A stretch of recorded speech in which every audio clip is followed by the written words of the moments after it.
thank you for coming to the author talk today with Amanda Churchill. A little bit about Amanda is that she is in the Writers League of Texas 2021 Fellow, and she attended the 2021 Community of Writers Workshop in Fiction as a James D. Houston Memorial Scholarship recipient. She's also attended the Tin House Summer and Winter Conferences, the One Story Summer Workshop, and Storyboard Chicago. She was a Fall 2020 mentee in the AWP's Writer to Writer program. And Amanda lives here in Texas, and her novel is a debut novel with HarperCollins, The Turtle House, and it was inspired by the life of her beloved grandmother, a Japanese war bride. We're very happy to welcome Amanda Churchill to Abilene, and thank you all for coming. Yes. We are very excited. So can you guys hear me okay, or do we need to hold the mic? That's you. You want to do a sound check real fast? Check, 1, 2. Perfect. Okay, well, we're so excited that you came to Abilene and made us a stop on your tour. We were talking earlier, New York is where you're kind of headed next? Yes, New York is next. I'm taking off on Monday morning for New York City. I'm going to be in Brooklyn at a store called Books Are Magic, and then the HarperCollins offices, I'm going to go visit that and get to see all that lovely stuff and see my publicist, and then over to New Jersey for another speaking event. So wow. I'm all over the place. So is this the beginning of your tour? No, have you been many places in Texas or many places? I started on, the book came out February 20th. So in that time, I wish I could do a count for you. Been to Dallas. It sounds like, isn't that a song? I've been to da-da-da-da-da-da-da. That's how it feels like. Dallas, Georgetown. I've been everywhere, man. I've been everywhere, man. I literally have. Austin, Houston, Fort Worth. I've done podcasts. I feel like I'm missing a whole bunch of cities. Oklahoma City was on Friday night. So Chicago, thank you. My daughter's like, you've been to Chicago. I did go to Chicago, but Exile in Bookville is the name of that store. So yes, it's been fun. Wow. So you pointed your daughter out. Does your family travel with you when you are on your book tour? It has not worked out that way except for this one time. My husband works in Dallas and my kids are in school, so it's been a lot of parental support. My parents live about a half mile from us and have basically taken over my job, which makes me feel good because it takes both of them to get the kids everywhere. So I'm like, at least I'm doing the job to 2 people when I am home. But they've been troopers. There's a lot of driving. I'm basically an unpaid Uber driver in my spare time. So, well, I'm pretty sure most parents are. I think that's in that boat. Mm-hmm. So, but being so close is very nice too. It is lovely. So, okay, well, we're here to talk about your book, The Turtle House. This is the library copy. I don't know if you can tell that. This is the copy that I took home to read. I'm going to be honest. Historical fiction is not really my jam. Okay, it's fine. It's not one that I would choose to pick up, but they said, hey, she's coming. I'm like, okay, I got to read it. And I came across, and I'm going to be honest here, I read it in a night. Like, I started it, and I had to finish it. Like, I had an alarm set, like, you must go to bed by this time. And I hit the snooze a couple times because I was not done. But that's the beauty part, right, of books. Mm-hmm. You can't sometimes tell by the description that you're going to enjoy it. You just pick it up and then, find yourself 4 or 5 hours later looking up, where am I? Am I done? So, yes, this has been living with me. I was going to ask you to sign our library copy. I would love to. So that it will be circulated. And it's, the one you can deface library property the only time when you write the book. Otherwise, exactly. you're in trouble. Yeah. Exactly. Yes. You go for it. Right. You get a pass. It's your book. We're just holding it, letting the people read it. So we're excited that we've got some people here. Have y'all read the book? Started a little bit. Okay. Okay. No spoilers. No spoilers. Okay, I can't promise that. This is the first time I've ever done an author talk. So if it's approaching spoiler, I'll try. If you can't, just la la la. I'll throw a cookie at you. Oh yes, right. Speaking of cookies, if you don't have a cookie, we have some lovely Turtle House cookies. Yes, they're here at the front, right, with the special picture on it. So because the book is beautiful. Thank you. It's beautiful, and it does remind me of small Texas town. I grew up in a very, very, very tiny Texas town. We had one stop sign.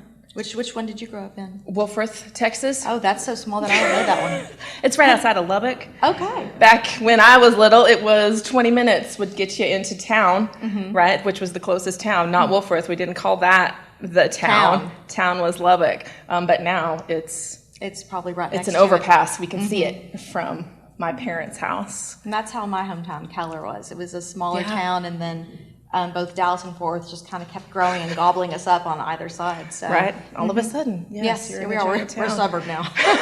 Right?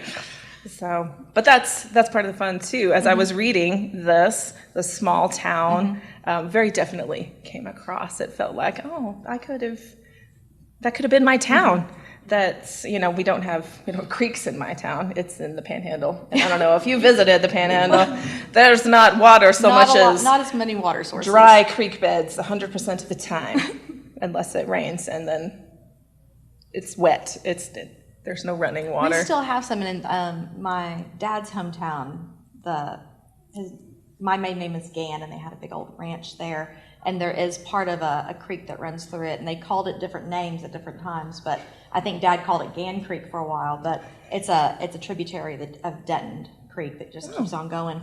But yes, it's great fishing and lots of snakes and critters, lots of critters. Right. Be careful getting in there. Right. Well. Or just don't. Or just don't. Yeah. That's just don't. Right. But in the Turtle House, right, the very creek that the Turtle House is on is a really big thing for the turtles that live there. Yes. And did you have any kind of, were turtles a big thing in your family? Yes. Well, I've always loved turtles. My grandmother, who the book is inspired by, was a big turtle fan. And it's a thing in Japanese culture. Turtles mean a long life and prosperity, and good luck. And so many years ago, my parents went to an estate sale and brought home this little family of plaster turtles. They're really cute. The way I describe them isn't very cute, but they almost they're bronzed. And it's a family. It's a mom and a dad and a baby. And she put it on the fireplace, and it looked cute there. And my grandmother came over and was like, "Oh, I like these." And she was the kind of woman to come over to your house, and if she liked something, she just might want it, seriously. And my mom was like, I just got those. But that's when she kind of talked to me about what turtles really meant. And she was a turtle rescuer at times. She would pull her station wagon over on those country roads, and one was heading across and was bound to get smushed. She would race out there and grab it. Sometimes she had gloves in the car, like the yellow dishwashing gloves, throw those on and grab a turtle and save it. And we did that several times when I was little. Yeah, my dad really liked turtles, and we tried to keep a turtle as a pet for a hot minute. That didn't go so well. But we had one. We thought we would just live outside, and anytime a turtle would cross the road, because we lived again out in the country in the sticks, he would pick it up and he would hold it outside the car, and he would drive it back to our house and let it go. Because the turtle was like, "Son of a gun!" What is happening? Right. Right, and it wasn't until, I was older. I was having a heart attack. Right? Oh my God, what's happening? So I was like, "Dad, maybe we shouldn't have picked those turtles up." He was like, "Well, either that or they'd be on the side of the road." He kept trying to cross. No, she would always put them which way their head was facing. She would, if they were kind of going, across catty corner, whichever way the head was taken, she would take it that direction because she figured that's where that's where it was headed. It was bound. She was always worried about, there was, lots of teenage boys and trucks going fast, liking to hit stuff. And she was terrified of turtles or anybody getting hit like that. Yeah. So, yeah. Well, because also I might be a little bit afraid of turtles myself. Tiny turtles are fine. The big turtles. Big turtles are not okay. And they generally don't bite. They do have really long heads, though. I picked up one, and he stuck that head out, and I was like, "Oh, I didn't know you had that reach. I didn't know you could do that." No. That's impressive, sir. I was with my grandparents, and we went to the zoo in the Dallas Zoo, and there was a turtle encampment. Oh, turtles! Yeah, great. The tiny ones at my house were fine. The turtle that put his head up over the fence to look at me, not okay, because obviously it was trying to kill me. So we had to go Just trying to say really hi. fast. See, I don't think so. It was very much, what are you doing here? In my head, that's the conversation that I had with that turtle, and then must run away, which was another reason why I was like, turtles, no thank you. I don't need to read about turtles. It's not really about turtles. It is not about turtles. But They're just featured. turtles are just in there, but I thought, we're going to be okay. I'm glad you got through it. I'm glad you fought through the turtle fear. Right? And I have to say, my favorite page, and only because it's my favorite page, and it honestly is not the story at all. It's this page. Oh. Your dedication. Yes. Because I called my grandmother Grandmommy. Oh, really? Yes, that was her name. So my grandmother is named Mieko, and when she moved to Texas, a lot of people couldn't say Mieko. They tried to say, they would call her Miko sometimes, and that was not, she didn't like that. But a few people just gave up and called her what her kids called her, which was Mommy. And so can you imagine a lot of adults calling a grown woman Mommy? But that's what they did. And so when she came around for me, she was Grandmommy. Oh, Yeah. well, in the story, Minnie, Grand Minnie, is quite a character. Yes. And that resonated with me a lot because my grandmother was quite the character. And I didn't necessarily, I mean, she was my grandmother. Yes, it was great. But I lived with her when I was going to college. And then getting to know my grandmother as an adult was a much different experience. It's a different thing. Than growing up with my grandmommy. So she very much wanted to be called grandmother. At that time? Like that was, yes, grandmother. And I was her first grandchild. And she kept trying to get me to say grandmother, to call her grandmother, right? As the whole, that's what she called her grandmother. But Grandmommy is what came out, and Grandmommy is what stuck. Yes, was from then on. I know my grandmother, when she learned a few things on base in Japan before she moved to Texas. There were bride classes there, and one thing that she learned was how to spell her name and how to write it in English.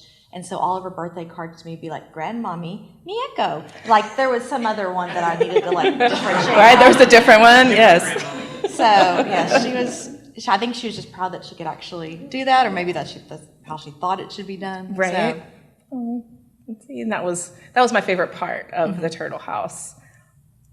The feistiness of Miss Minnie and then her granddaughter learning who she was, not just who she was now, but who she was, and how that translated to who she became or who she was as a grandmother, as a wife, as a mother. That was really interesting for me as I was reading it. Yeah, I think a lot of people, you don't know your grandparents until you're older. You know them as a certain person, and then you get older and you have some life experiences, and you can tell a little bit more about why they made the choices they made, or what personality traits affected them in different ways. And I think it's just fascinating. I think it was wonderful to know my grandmother as an adult. I knew her as a kid, and as a kid, I was the one that I was always asking her about Japan, like, oh, tell me about Japan. And she'd be like, oh, who's Japan? And I was like, that's not helpful. And she would go play with your cousins. She just didn't really want to talk about the old days necessarily. I think they were painful for her, and I didn't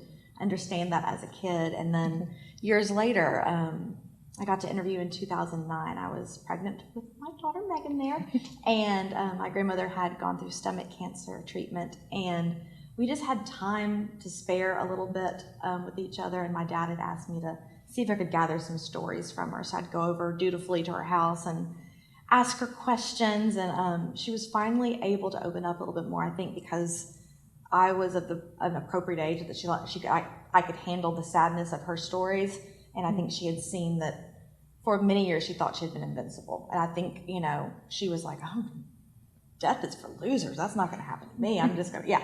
But I think the stomach cancer scare actually made her really think about what she was going to leave and what story she would leave behind. So it was nice. It was a wonderful time. It was like the most time I had spent with her since I was a kid. And so. Right. Well, when I was living with my grandmother as we were going to school, just hearing her conversations, her talking to me as an adult, which was different than I'd ever done before. And then as I'm talking to my siblings, my dad, that was her son, and saying these things, all of them looking at me like, what are you talking about? We don't know that story. Right. We haven't heard that story.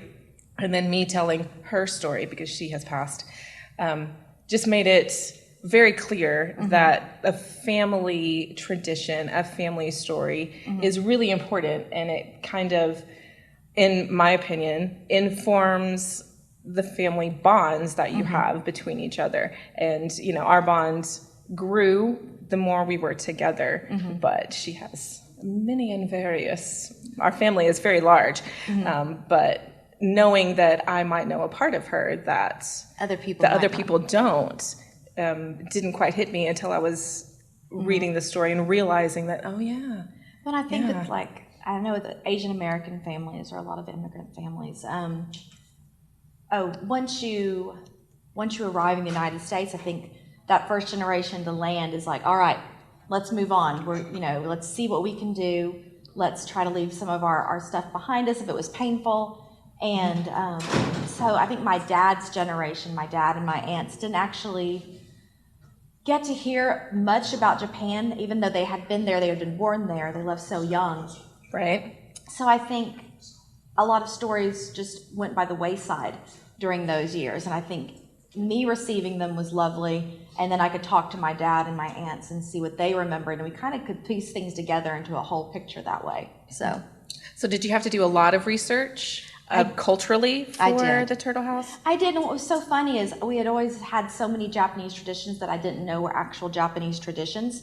My grandmother just did things in a certain way, and we were like, okay. And for example, every New Year's we would have a big Japanese New Year's, and she would ask my Uncle Bill to build this huge bonfire, either outside in the yard, or if it was in the house, it was just this huge fire in the fireplace, like way too big for actual, safety purposes. And I was like, that's so weird. Why is she so obsessed with this fire thing? Well, years later, I figured out it was because in Buddhist culture, that was a fire to symbolize, to scare away any bad things that were coming at you, or get rid of all of the bad stuff that happened during the year, as like a purifying force. And she didn't want to explain it. She didn't feel like she needed to. She just was going to go for it. And that's so I've learned in retrospect, as I've done research, oh, that's why we did that. Oh, that's the reason she wanted it that way. And I wish she had kind of explained things as we were going. That would have been very helpful culturally. But it's almost like a little mystery. I still get to unwrap little presents from her, even now. Yes. It's nice. Well, because if your grandmother was even half of what was described in the book, Miss Grandmini. She was double what was described in the book. Oh, well, see? So, a double and then another tablespoon on top of that. Yeah. Right? Okay. So a big personality. Big personality. And then I did look on the website and saw some of the pictures that she had posted there. She's not as tall as I pictured in my head. Well, her personality makes personality, and I was like, Mom, she was like 5'1", 5'2". She's like, oh no, she's 4'11". She was tiny, but because that was the hair. And more maybe, hair. She did have. She had fabulous hair. Yeah. And it was large, like in the 80s. Like she was like, she leaned in, huh? We're letting this. That was one Southern culture trait that she grabbed onto. She's like, okay, right, the taller hair, right? Whatever, we'll do it. So yes, she just had that big personality, and she was incredibly strong, both emotionally and physically. And my male cousins, I have these very tall, big old basketball playing boys who are cousins, and they're both like 6'2", 6'3", and they would be making fun of her, as boys will, and when they're teenagers. And she would just walk right over them and put her arms around their hips, because that's where she was, and lift them straight up off the ground. And they would just kick those legs and like, oh, Grandma, you put me down. And she would do it like in the front yard just to make sure that everybody could see. Just in case everyone was driving by, they could witness this. Right, gotta get your bluff in. Don't mess with her. She was a pincher. I mean, there's a photo of me on my wedding day, and it's come take your picture with your grandmother. And she comes up, and I knew what she was going to do. She would always stand next to me, and she would get those fingers and kind of count my ribs a little bit. In between the ribs, yeah. And it hurt, and it tickled, but mainly it hurt. And there's all these pictures of me going, like this horrible look. And I was like, thank you. That was a lot of the photographer's time there. That's exactly the picture I wanted, yeah. She was a riot, so. Well, grandmothers. Yes, We they could are. talk. We could talk. All day about my grandmother called herself an alien grandmother. I don't know why. She never explained it, but, well, she did kind of. She wasn't the cookie baking, come in, big hug type. Neither was mine. She was the travel all over the place. My grandmother was a school teacher, and every summer she was gone. Like, we would see her at holidays, but she was traveling the world. And I was like, how are you doing that as a teacher? Because I thought teachers taught all the time, right? And then my grandmother, no, she would come and visit, but no. Like, she brought all of these things back from her travels. Like, she backpacked around Australia. She visited these, like, she went to Taiwan, she went to Hong Kong, she went to China, she toured Japan. Like, she went to all of these places. I had no idea. I just thought, oh no, she's busy. She had her own life. She can't come. But yes, and then it wasn't until I was older and I was looking through her pictures. I'm like, what were you doing here? And she's like, oh, I jumped off of that. You jumped off of that? Yeah. Into that tiny pool at the bottom, you just jumped off? She's like, yes, that's how I like to roll. Okay. I know my grandmother, she worked a lot. That was part of she had a great work ethic, and also she just needed to. My grandfather passed away in 1969. My dad was 16, so she had many, many years alone, and a big old ranch to care for that she slowly started, parceling off and selling. She just couldn't keep up with all the land. Yeah. And so, but she had her own little life that she kept just to herself. She loved to country western line dance. That was very, very popular activity, especially like in the 80s and 90s. I don't know if y'all remember, there was just it was like an explosion of it. And the Senior Citizen Center at the United Methodist Church, she joined up to line dance, and she also enjoyed the potluck suppers. So that was one of her favorite activities. One of my favorite scenes in the book. There's a scene in the book. So yeah, there's a lot of like little aspects of my grandmother's life that I took and just sprinkled through. I think that's how I wrote it, was taking my favorite stories and just favorite little nuggets of knowledge and then sewing them together in a different way. So a lot of it is fiction, and then a lot of it's reality and true, and it's just kind of woven together in a different way. Right. Well, speaking of how the book is written, it's dual point of view. Yes. So you get Grand Minnie, and then you get Leah, which is the granddaughter in the story. Was that difficult for you to write, to kind of go between, because as the book progresses, as you get further in, I was like, who is talking right now? Is it is it her, or it's the memory that Leah is having, but then Grand Minnie is kind of sprinkling in her words? So what was that writing process like? I think, I wrote the historical part first, and then I went back in and started writing Leah's part and just basically sewed them together that way. Just making sure that the transition was really solid between chapters. I didn't want anyone to feel like whiplash as they were going from place to place. So sometimes I'll sprinkle in similar images at the end of one chapter before you go to where the next one starts. Yes. So that way that there's like a little bit of a cushion there to fall upon as you turn the page and start reading the next part of the story.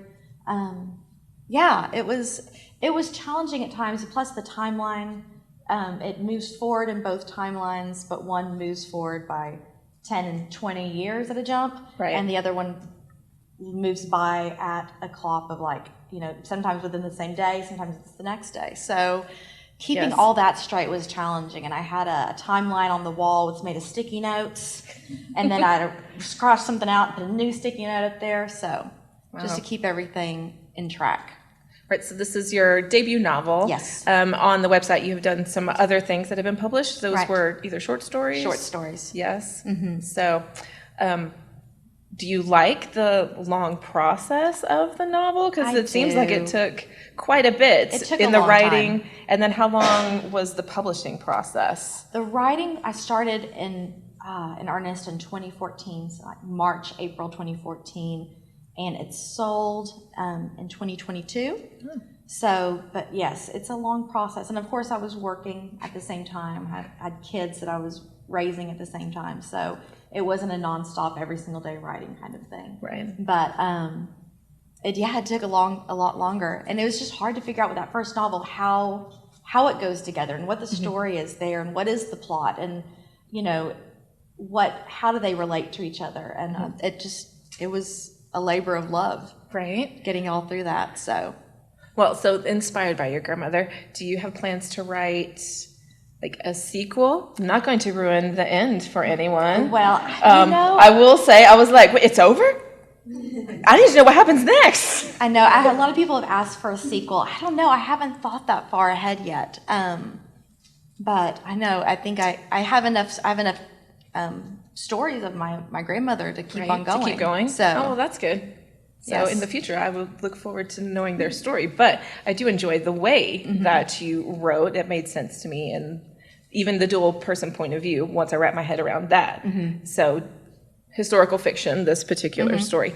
Do you like that genre? Could you see yourself writing another type of book? Like my personal bent, I love a good sci-fi.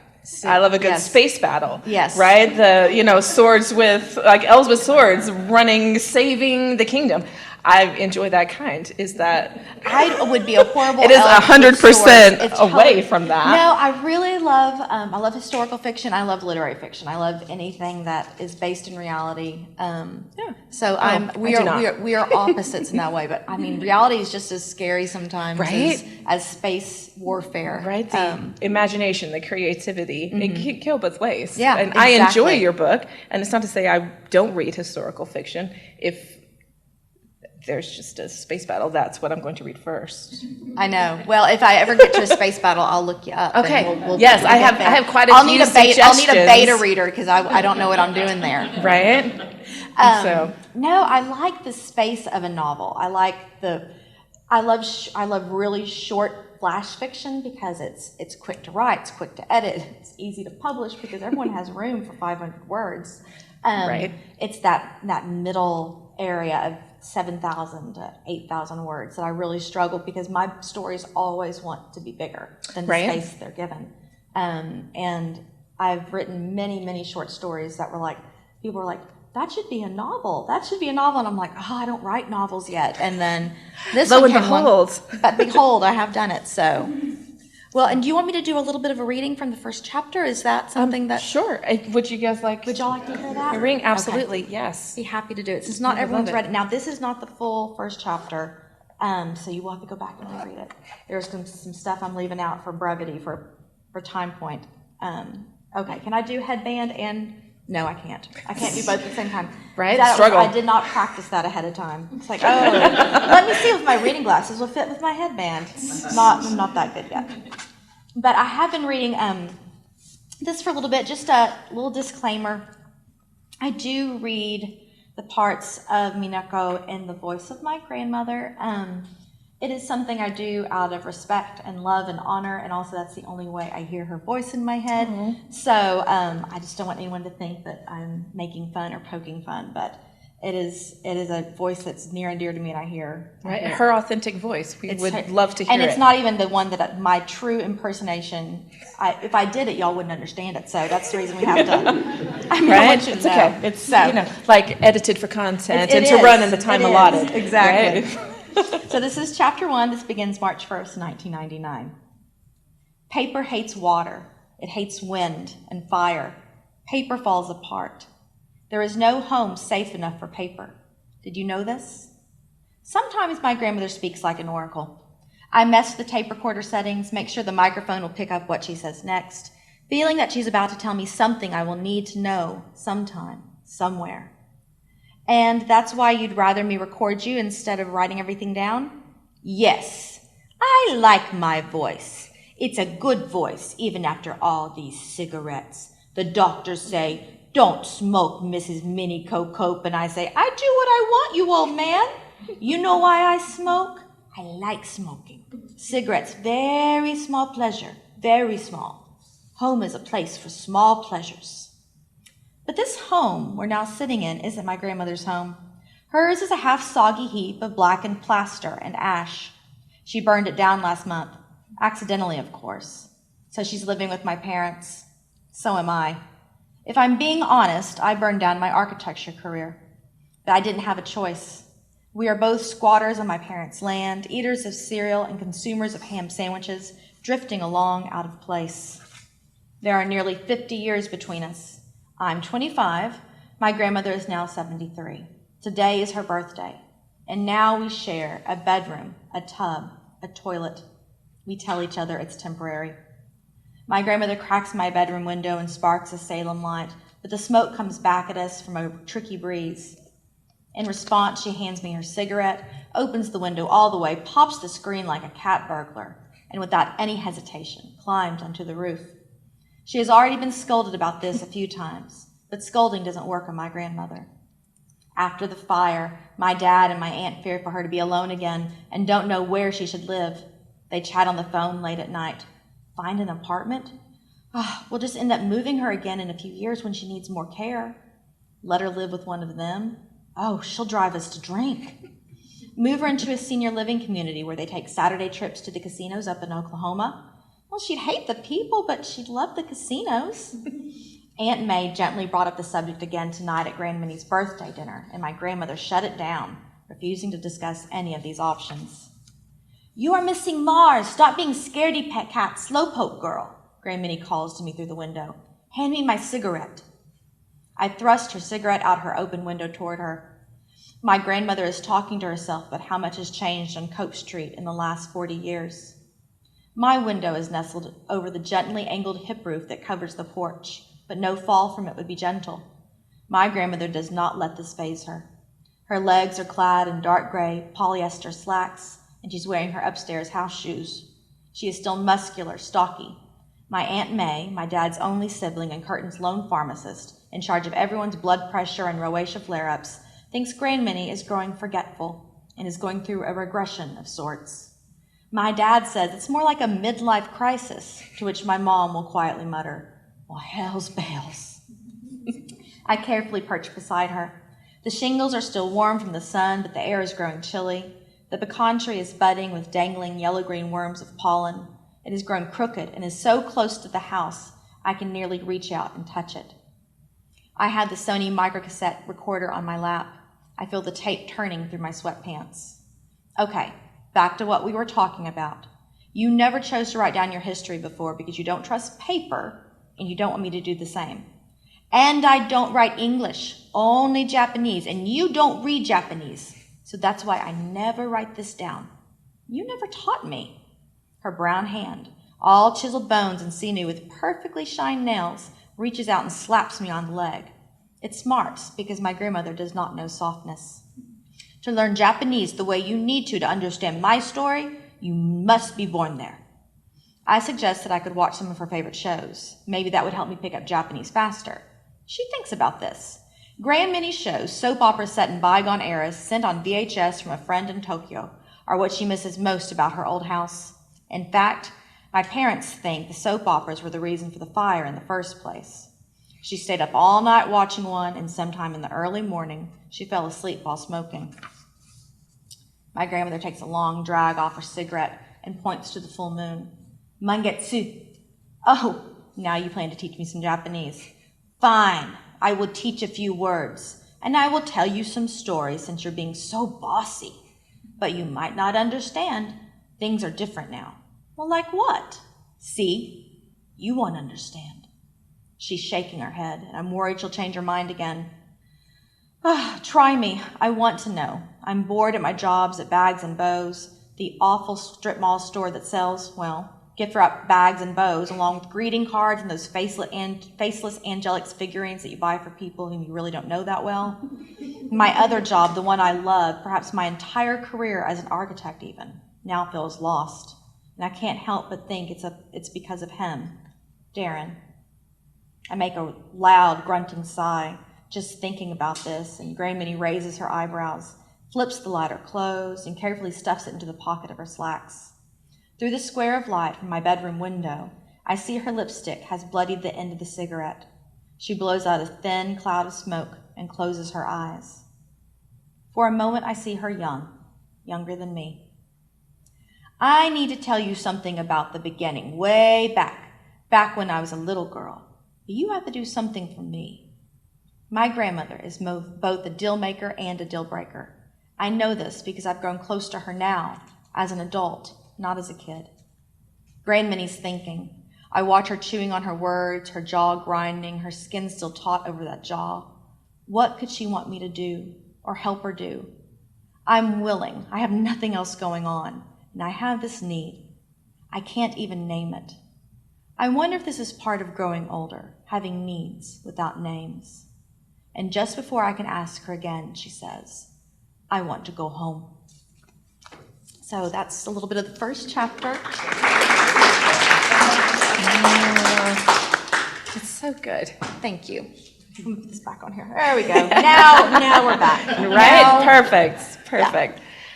Well, and in her voice, that was lovely. Thank you. It was a fun voice. She would, the way she phrased things, that was kind of the fun thing about writing it, is the way she learned English. Of course, she learned it from my dad and my aunts, because when they came to the United States, she didn't have a great control of the language besides hello and how are you. And so the kids would come home and teach her. And then as they were learning themselves, because they didn't speak English. And so the way she constructed sentences was a little backwards at times. So it'd be like, how you do, or why you do that way, or you not know. So there was a lot of missing words. And when I was writing it, I wrote it just as she said it. And my editor went through, was like, okay, we need to put some words in here because the reader's going to have a hard time with this. And I was like, oh, I guess so. Because I've been so used to hearing that and making sense of that kind of language difference my entire life. It makes me great with people with like accents or different ways of speaking, because I can pick up on it fast. But yeah, it's just it was a wonderful way of her speaking. She had a very forceful, direct way of talking. And one of her best friends that eventually moved to my small town has just a sweet, she's also Japanese, it's just a sweet way of talking. She'd be like, oh, Mandy, you want to come in? I mean, just like sing-song. Then my grandmother was like, oh, wake you up with her voice. Right? So, oh, but that's fun, though. It was fun. So, well, excuse me, goodness. I really love it. It's really good. Again, I'm going to have to broaden my reading horizons. I read a lot, but I have to look into a little more, because I did enjoy the historical side of it. And in the acknowledgments, you did say all of the things that you had to reference in order to do that. And there's a lot. And when you came across the Japanese words, I'm like, oh my God, I got to look that up. And then, which helped me understand a little bit more of what was happening from her side, instead of using the English word for whatever was going through. It was the Japanese word. Yeah, and sometimes I would use the English word because it was easier. Sometimes there's no direct translation, so it's like, okay, we're just going to have to go with it. I used some of the words I would hear growing up, and so yeah, it was just kind of a labor of remembrance and also just research, and lots of great research. Facebook, and a lot of people talk bad about social media, and there's a lot of ugly stuff there, but there was a wonderful Facebook group that is everyone who lived, or a lot of people who lived at Tachikawa Air Force Base in Tokyo, where my father was born, and where they settle after the war in this novel as well. And just to know what it looked like and everything, I found this Facebook group, and they had old maps of what the layout was through the years, like what it looked like when the occupation first began, and then after 5 years they started building a few more buildings, and they had menus from the officers club there, the prices, the drinks, all that was so much fun, and photos of all the different kids from elementary schools on different holidays. So it was kind of like being immersed, and I saw things that my dad had kind of talked about and kind of remembered, but I saw it for real. Like he was like, there was this mochi man, and he had a cart, and I was like, well, what did it look like? He said, I don't remember. I just remember the wheels because I was so little. And lo and behold, I found the Mochi Man's cart. And I was like, oh, okay. I mean, it was just, it's fun being able to fill in memories that even my dad only had, like the 3-foot high version of, how when you're a kid and you're like, man, I remember those shoes. And I remember the man's pants, but you can't see anything above. Yeah. That's fun. So I think my dad had the 3-foot view of Tokyo. And so I got to see it a little bit taller. It's lovely. I love it. So, well, have you been to Japan? Did you go? No. And look at the places? I've always wanted to go. And in fact, we had planned a big family trip for summer of 2020. And we had a little hiccup. mishap. And then, my parents are aging a little bit. My dad is, he had a knee replacement surgery. Now he's going to have to have back surgery. So after that back surgery is healed up, this is his big goal. He's like, after that's done, we're going. Because I still have family there. I have second cousins who are willing to show us around, and how fun. I'd love to go back. Right? And my dad hasn't been back since he left when he was 6. Oh, kind of a trip of a lifetime in the story. Yes. Minnie takes a retirement trip to go back. So that would be interesting to see what he remembers or not. Or yes. Kind of thing. I think it'd be nice just to kind of see. I mean, it's changed so much. I think that was one of my grandmother's complaints about when she did get to go back to Japan, is how westernized it had become. She had left a country that was getting that way because, of course, occupying forces were there and things were being rebuilt, and a lot of it in a similar way, but sometimes using different methods. And when she went back, she was like, oh my gosh, I might as well just go to Dallas. There was a 7-Eleven there, there was a McDonald's there was a Burger King there, and I think it was a little disappointing to her. Oh.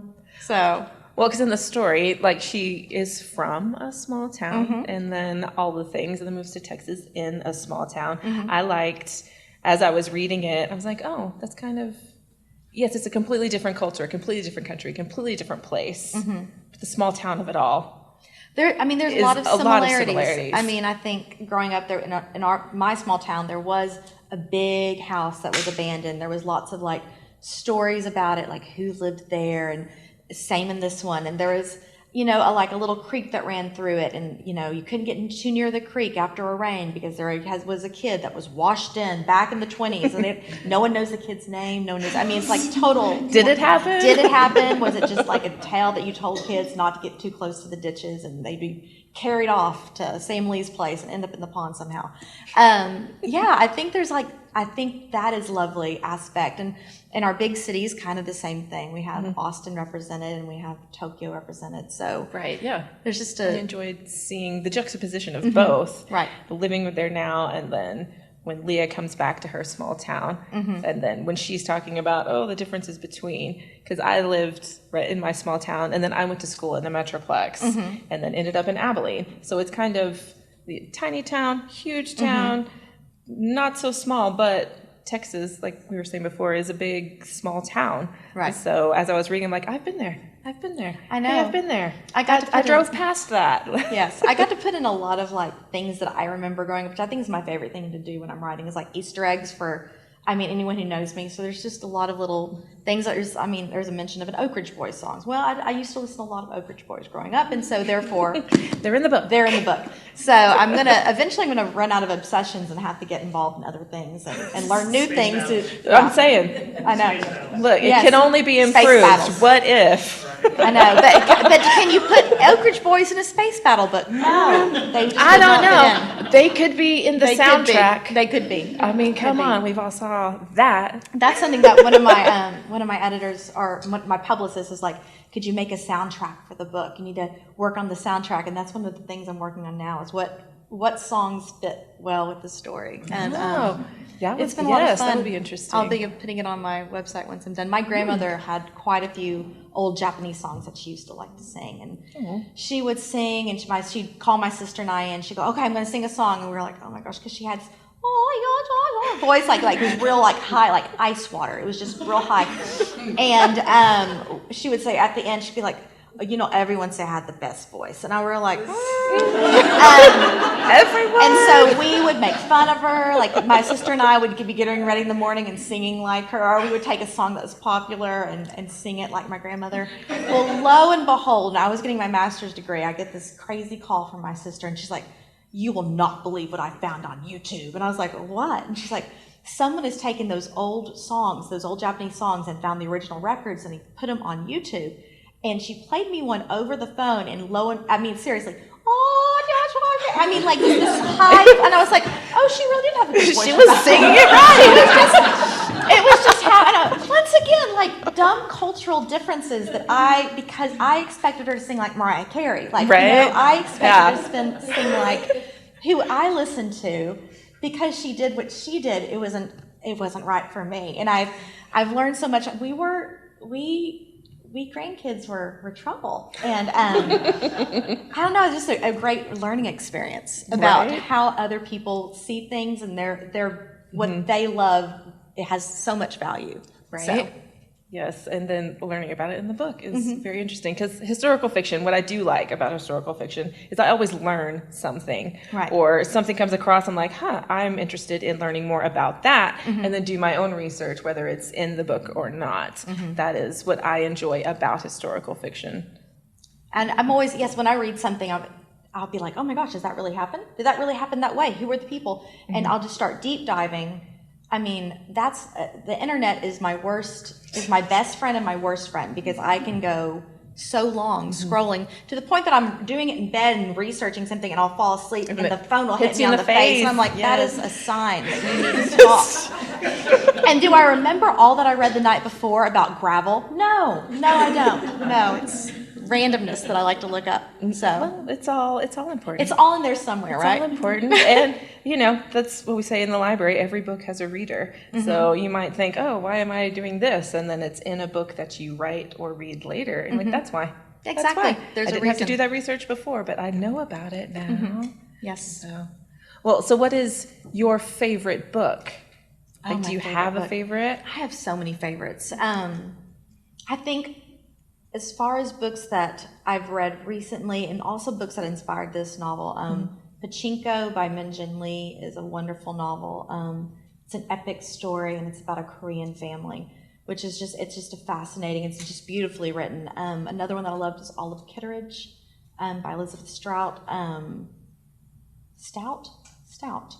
I threw an R in there for no reason.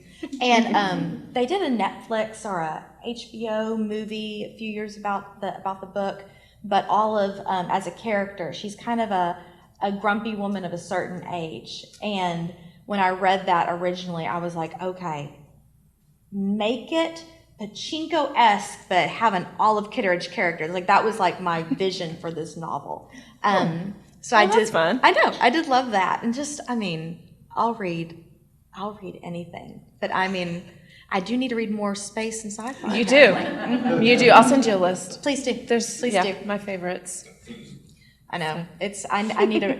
I kind of get pigeonholed. I love nonfiction as well. Love biographies. I love poetry. So I probably need to delve more into that land so I can. Yeah. Well, and strong female characters. I do enjoy stories with that. I do too. Because the world needs more of that. It's hard for me not to write that. So it's kind of like a recurring theme. Right. Well, and women's stories need to be told. There are so many that, we tend to, oh no, someone else is more important, or no, that story needs to be right now. This story can wait. But really, all stories are important and need to be in the public view, need to be told. And whether they're happy or sad, or any emotion in between, it's all important, and it's all interesting. And when it comes to selling a book, my publisher was like, oh, Japan, but in Texas. We'd never heard that one before. And I was like, oh, okay. Oh, well. So it was, sure. Go with it, man, if that's what makes you happy. But they're always looking for that new and different combination. Right, a different niche, So, well, because my grandfather is, anyway, he really enjoys the war stories, the war movies, the war things. We talk about World War II. We talk about all the things. But this particular story was World War II, but not from a normal view that we see about it, right?